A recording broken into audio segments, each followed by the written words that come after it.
welcome to the pruning video series.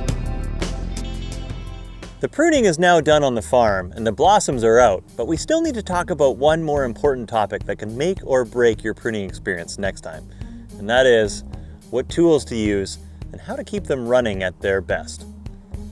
Before we move on, I need to get one thing straight. There are two main ways that pruners work.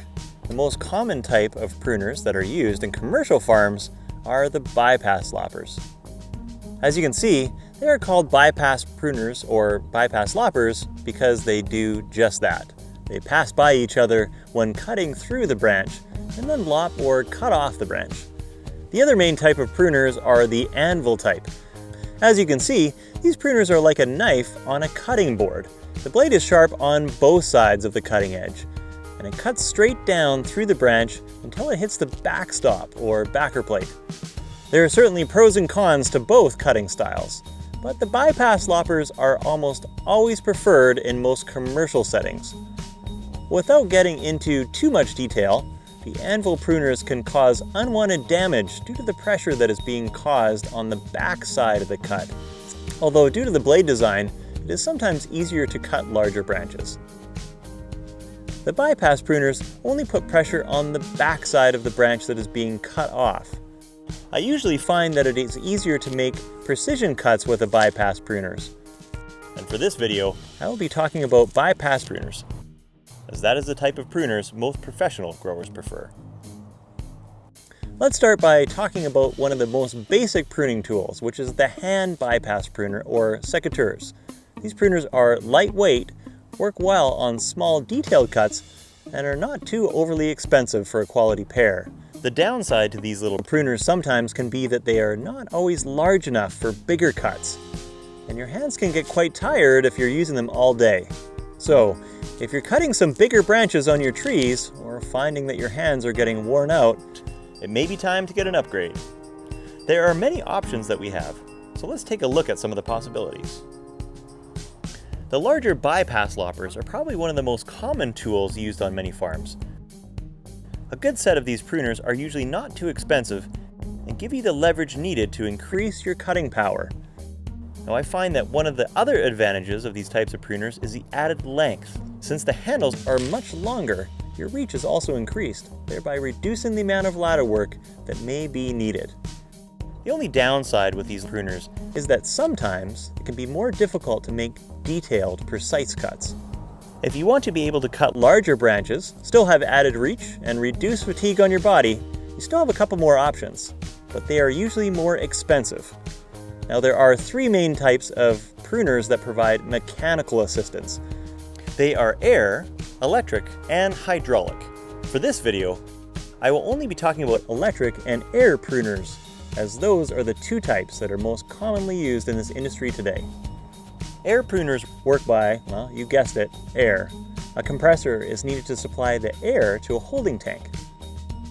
From the tank, the air is then pumped through the hose into the cylinder of the pruner, which has a piston inside. When you pull the trigger, the air pushes on the piston, causing the metal arm to force the cutting head on the pruners to close. On top of reducing the strain to the operator, one of the main advantages of pruning with air is that it is quite fast, and you can have different lengths of extension poles to minimize the use on a ladder. The downside of having to run a compressor all day is the maintenance of the engine, noise of the engine, cost of fuel, and the long air hose that sometimes gets tangled. The other main option is electric. This technology has come a long way in the last while. The electric pruners are getting lighter, quicker, and more powerful. A few advantages of electric pruners are that they are quiet, and you don't have to be attached to a long cord.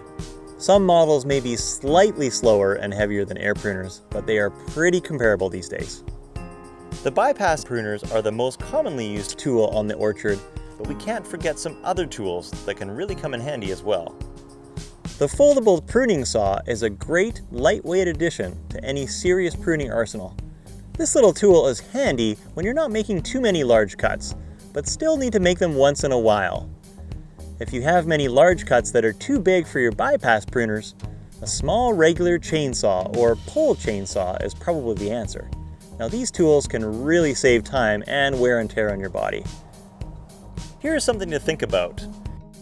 If you are second guessing making larger cuts with your bypass pruners or foldable handsaw because it will take too much work, it's time to invest in some new tools like the chainsaw so you can make proper cuts every time. Big branches only get bigger in the next year. If in doubt, it's probably almost prudent to take it out. Having the right tool for the job is essential. Also, keeping the tool working at its best is important so you can focus on the proper cuts. There is nothing worse than a cutting edge that is dull. Dull blades can actually cause damage to the trees by ripping the bark instead of actually making a clean cut. Now, clean cuts heal faster with sharp blades and are less work for the operator as well. A common question I get in regards to pruning blades is, how often should I sharpen them? Well, this depends on the type of cuts you're doing, the hardness of the steel, and how many cuts per hour you're making.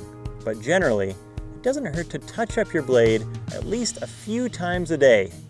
Now, the best answer is, as soon as you notice that a blade doesn't cut as well as it did when it was razor sharp, it's time to sharpen it again. There are a few different tools that you can use to sharpen your blade. If your blade is very dull, I usually start out with a powered Dremeled stone bit, then usually move to a high carbide edge, then sometimes finish off with a diamond stone or fine stone. To get an extremely sharp edge for jobs like grafting, some growers will even use a leather strap to finish off the edge. But I've found that just using the carbide edge and a diamond file is often the quickest way and gets good results. Now, be sure to only sharpen the angled cutting edge.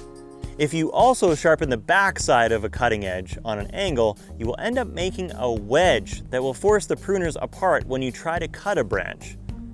Now, the back side of the pruners must stay flat. The supporting arm of the cutting edge that passes by should also not be sharpened on an angle.